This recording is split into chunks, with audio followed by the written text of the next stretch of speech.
The short answer is no. No cut of the profits. You editors, unless you negotiate to be a producer on the film, then you might see some profits. And I remember, I think I read back in the day on The Mummy Returns, Bob Doucet, the editor on that movie, negotiated a producing credit and probably saw some back end. May still be seeing back end to this day. I don't know. But you have to. It's no, basically. And I think gone are the days where, you read stories about George Lucas giving Alec Guinness $1 million when Star Wars did really well out of the goodness of his heart. And I don't think that happens very often either. But no, how do I get paid? My agent negotiates a weekly rate with the studio or the producer, whoever it is, the post supervisor quite often, or the head of post at a studio. And then that rate is for 5 days a week, and then you will get time and a half on a 6th day and time and a half, sometimes double time on a 7th day, depending on how your deal is structured or where you are in the world and if you're with a union or not, that kind of thing. But that's basically it. You get paid weekly.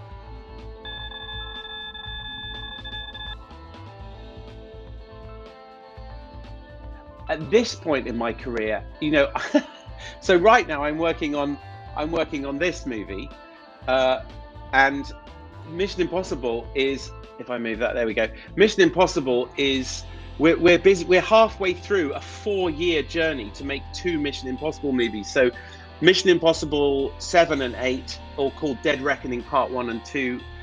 Now you've seen the trailer, and each film is a year to shoot and then a year to edit. So 4 years for both movies, and I'm lucky enough to be employed for that entire time, and so I don't have to worry about looking for another job just yet.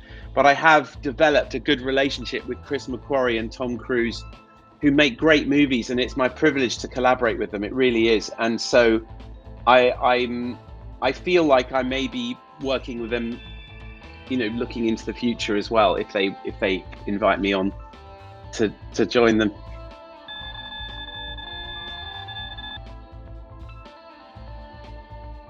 I mean, remember, Tom is a producer on Mission Impossible and Top Gun as well. So he's part of the brain trust and the creative team. And I did have a great experience working with him on Mission Impossible Fallout. And we had a very elaborate helicopter chase in that film, which had 80 hours of dailies for a 9-minute sequence. So Tom knew and had seen that I would be very thorough and could build these complex action sequences out of, quite frankly, mountains of footage. And so Top Gun was an extension of that. And he recommended me to Jerry Bruckheimer and Joe Kosinski, and I met them, and they very kindly agreed to hire me on the film. So Tom did have a say in that, for sure.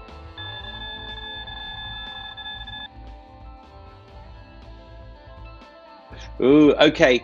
I do have a memory of a very unpleasant all-nighter that was caused by my own mistake, which was, before you had background bin saving, when you had a large bin, it would take ages to save. And I remember it was in 2003, I was working on a movie called Resident Evil Apocalypse. We were editing in London. I was preparing for a screening, and I was doing a sound mix on the film. And I think back then we only had 8 channels of sound on the Media Composer, so I didn't have a lot of options. But I was trying to make my way through the movie and mix the sound. And I remember I turned off auto bin saving. And normally I have it set to 5 minutes because I'm paranoid and I don't want to lose more than 5 minutes of work. But that night, the bins were taking so long to save, and I was in such a hurry, but I turned off the auto bin saving. Never going to do that again, because I worked for like 4 hours mixing the sound, and I'd got through loads of the film. I'd got through about 3/4 of the movie. It was 2 a.m. and then the computer crashed. And I thought to myself, oh shit, that bin has not saved for 4 hours because I didn't press Apple S once.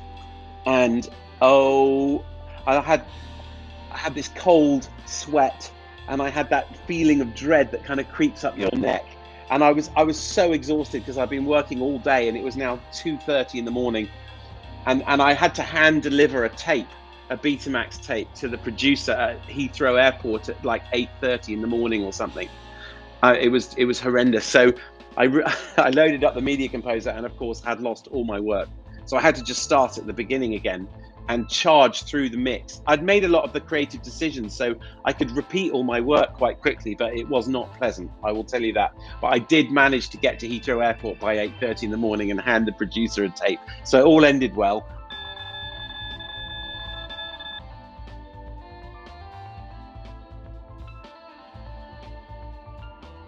Okay, so I remember there is one movie in my memory which completely blew me away when I saw it in the cinema editorially, and that is JFK. So Joe Hutching and Pietro Scalia won the Academy Award for that. I think it was in 1991, but I loved that movie. I loved it. I still love it. I watch it every year. I'm blown away by the tapestry of images and textures and film stocks and sound effects and you know, color correction and amazing transitions. I mean, it's just utterly mesmerizing to watch. And I did get to collaborate once with Pietro, and I asked him many questions about JFK, but I think everyone was just at the peak of their powers. Oliver Stone is just he's a genius, and I absolutely adore that movie. I would love to have been a part of that team building that film, I think.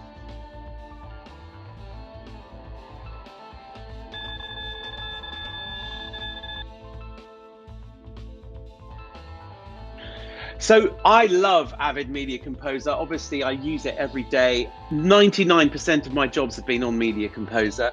I started learning it in 1995, when I remember it was I actually trained on the first online Avid Media Composer, which was an Avid Media Processor, it was called. It was on a Mac, and it used AVR 75. And then AVR 77 came along, but they had a few Mac Quadras running offline Media Composer, which used like AVR 1, 2, and 3. So I remember the first very low budget movie that I edited was on AVR 3E, I think, which was a standard definition single field PAL codec for those nerds who still remember that stuff. I'm a big fan of the incremental developments to the software that come along every few months. There's so many things which have been transformative for us. I think Edit Group was a huge one, especially I was filming a gigantic aerial sequence in South Africa earlier this year, and the group clips were so complex and we were able to edit them on the fly. I've done a couple, like when Final Cut 7 was around, I did work on that a bit because a couple of jobs I did were using Final Cut, but literally all the movies I've done have pretty much been on Media Composer, yeah.